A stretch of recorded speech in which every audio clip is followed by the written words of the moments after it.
him off this time. I know, we're like 2 weeks in a row. 2 weeks in a row. He's going to stop talking to us, joining us right now from his palatial Houston, roads he's on probably, host of his very own morning show for 4 hours. Then he's off as America's best guest on All Sports Talk Radio. Good morning, Sean. How are you? Good morning. No palatial, just in my truck driving to a golf event. Nice. Larry Durker, the former pitcher and broadcaster and manager here in Houston, headed to his nice charity event. So I'm on my way there to go knocking around a little bit. Beautiful day, about 75 degrees and sunny. So we got a good one in Houston. How's the golf game? Yeah, I was going to ask.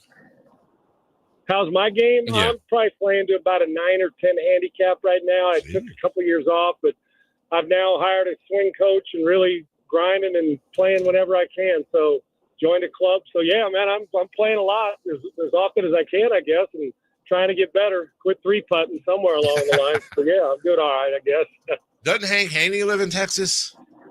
I think. Say it again. Doesn't Hank Haney, the famous golf coach? I thought he lived in Texas. Yeah, he has a Texas place. Mike McGettrick, who I've been to before, was the top 100 teachers out here. A lot of them, man. A lot of great teachers out here and a lot of great golf courses. So I'm in good hands, and I just got to get out of my own head when I snap hook a drive and find a way to.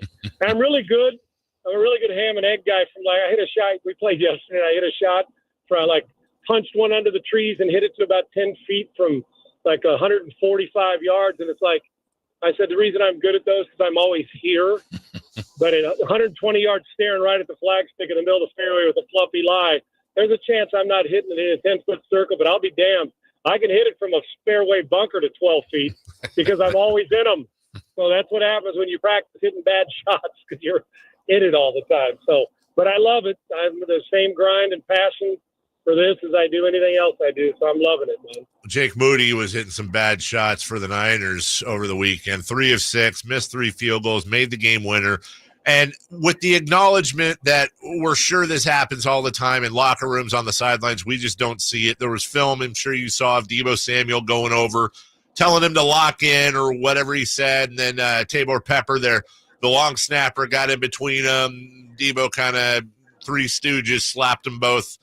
Kyle Shanahan squashed it. I don't know, Sean. I've been waiting to talk to you about this because on one hand, I get the whole, guys, these are athletes. They talk to each other all the time like this, stop being soft. But on the other end, Sean, I'm like, God dang, man.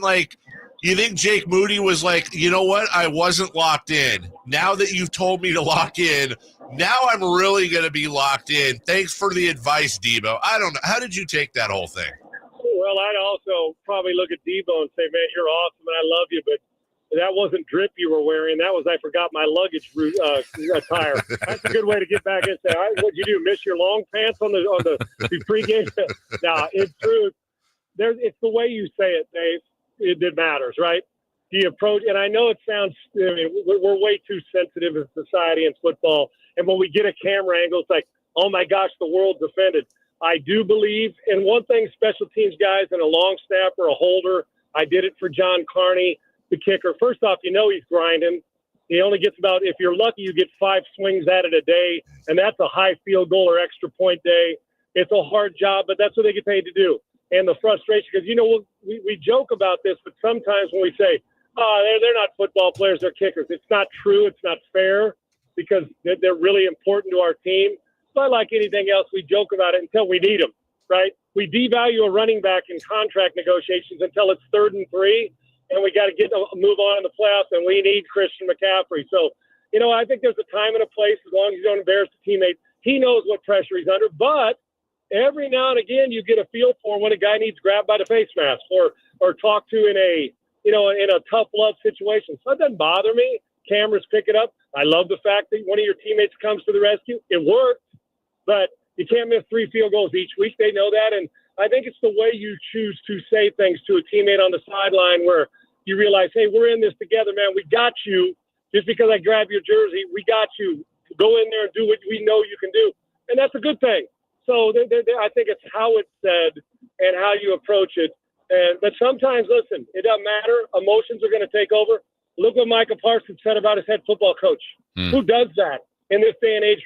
respect in 1940 should be respect in 2027 or 2070.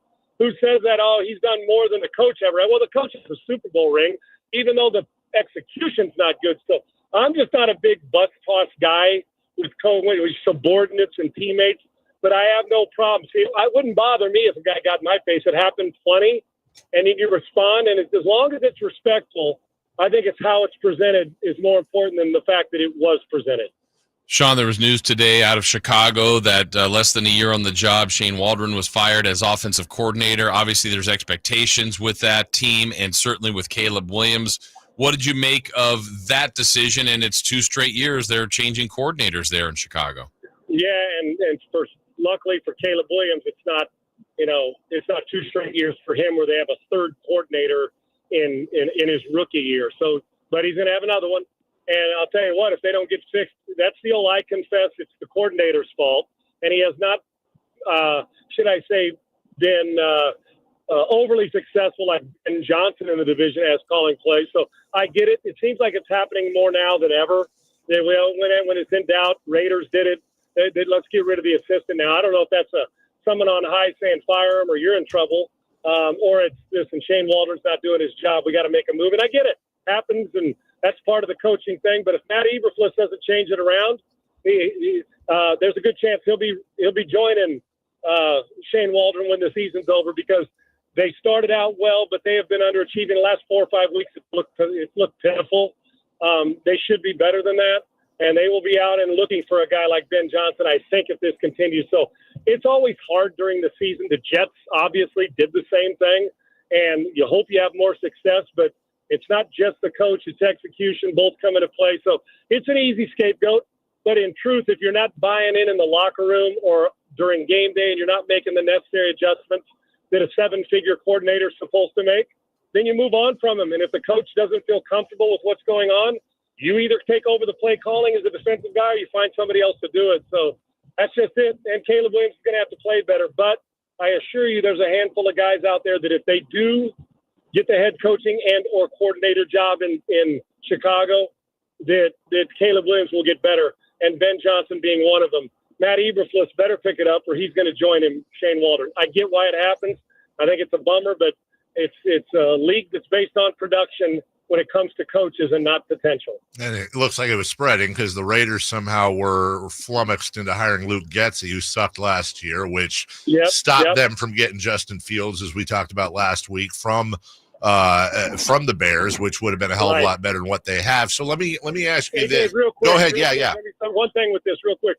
We got to get out of and I know comfortability is one thing, but we as a coaching profession got to get out of, I'm hiring my buddy. Right. I don't know I'm not saying everybody does it, but this fraternity is, oh yeah, I'm familiar with him 4 years ago. Well, some coaches don't evolve.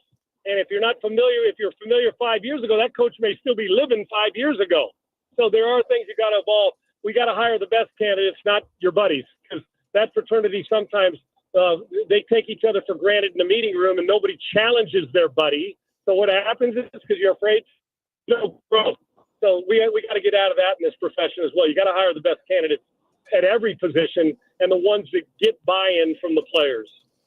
I want to make the last question I have for you, Sean. What years were you at USC again? I would have graduated in 85, but since I shredded me twice, I graduated in 86. So 81 to 86. Okay, so you got the last year or two with Coach Robinson. Coach Robinson recruited me. Yeah. I think he's the best. I went there. He left after my sophomore year. I think he's the. I've never been around. I love Benny. I've been around some great coaches, Bobby Ross, Benny Green. At no time, and anybody I talk to, I can't fathom there's anybody would have wanted to play for in college football more, no matter where he was, than John Robinson. I think he's the finest that I've ever played for. I love him, and I'm going to miss him. Real quick story on that, Dave. I guess go ahead and ask your question. I didn't mean to interrupt. No, Sean. Honestly, I was just going to tee you up. Obviously, Coach Robinson passed away yesterday, and I was pretty sure I had my math right that you did play for him and probably were recruited. So I just wanted to tee you up to say a few words about him. Two things about him real quick, and I don't want to hold you guys long. And you guys do know at the end of Coach Robinson's career here, when Ed Orgeron's team won the national title with Joe Burrow, you know who was his special assistant to the head coach who Orgeron hired that off season before that? Yep. John Robinson. John Robinson was the most organized, crisp practice guy I've ever had in my career. And it was perfect for Ed. You know, Coach Orgeron's all over the place with that energy. John making sure the schedule stays the same. And I'm telling you, his impact, I'll guarantee you, was another reason why, part of the reason why that they were able to stay focused. John was great at that. Real quick, I'm getting recruited. John Robinson, he's recruiting. I look up in the stands when I'm playing basketball, and was the number one recruit in the country. And I don't mean this arrogant, but just to give you some perspective, as a football player, you're thinking, he's recruiting me as a football player, right? Well, little to know, I find out after a basketball game about a week later, he goes, Sean, you know the reason I'm recruiting you is not the fact you're a good football player. He came and watched me play basketball with Paul Hackett, who was the offensive coordinator at the time, before he signed me, and said, I watched you play basketball, and your physicality and aggressiveness is the reason I'm recruiting even harder than I was as the number one quarterback, which made me, John loves multi-sport athletes. And the last week before I signed on February 8th in 1981, February of 81, I was 17 years old. The last home visit John Robinson made a few days before that day. We're having dinner. We hung out, my family. He's sitting in the living room with Coach Hackett. And he ends his conversation after he's saying goodbye to my mom and my dad. And he goes, I will tell you this, Sean. We want you here at USC. You're our number one prospect, and we're going to give you an environment to compete in. This is verbatim. We're going to give you an environment to compete in. But I will tell you this, and we'd love to have you. But if you don't show up at USC and sign with us, we are still going to show up on Saturday, and we are still going to win. Now, when you're 17, you're expecting everybody to tell you how great you are. He left, and my old man looked at me the second they got in the car and drove away and said, I think you want to be a part of that. The rest is history. John Robinson knew what he was doing in recruiting and is the finest game day coach I've ever been around. Well, can't say it better than that, honest to God. I love him. It's emotional. That story prevents me from crying. So there you go, brother. He was family to me and my family. Love Coach Robinson. Well, you're in our thoughts today. Knew he meant something to you, Sean, obviously, more than words could express, but you did a great job doing it. Now, swallow hard and no snap hooking, my friend. Yeah. Well, dude, I'll swallow hard, but I got news for you. There will be a snap hook in the arsenal today. Because you know how scrambles are. Yep. One guy hits it in the fairway, and the rest, your game goes out of whack. You say, I got to hit it as hard and as far as I can. That's right. That's what a scramble does. So it's okay, though. It's for a good cause, and I'm outdoors in 70-degree weather. And I don't care if I three-putt today. Hopefully I won't. We will. Good luck. We'll expect Thanks, an update next week, and we'll talk to you next Tuesday, friend. Appreciate you guys very much. Thanks for letting me share Coach Robinson's story. Thank you for sharing. Take care. That is Sean Salisbury. We'll take a break. 89 years old,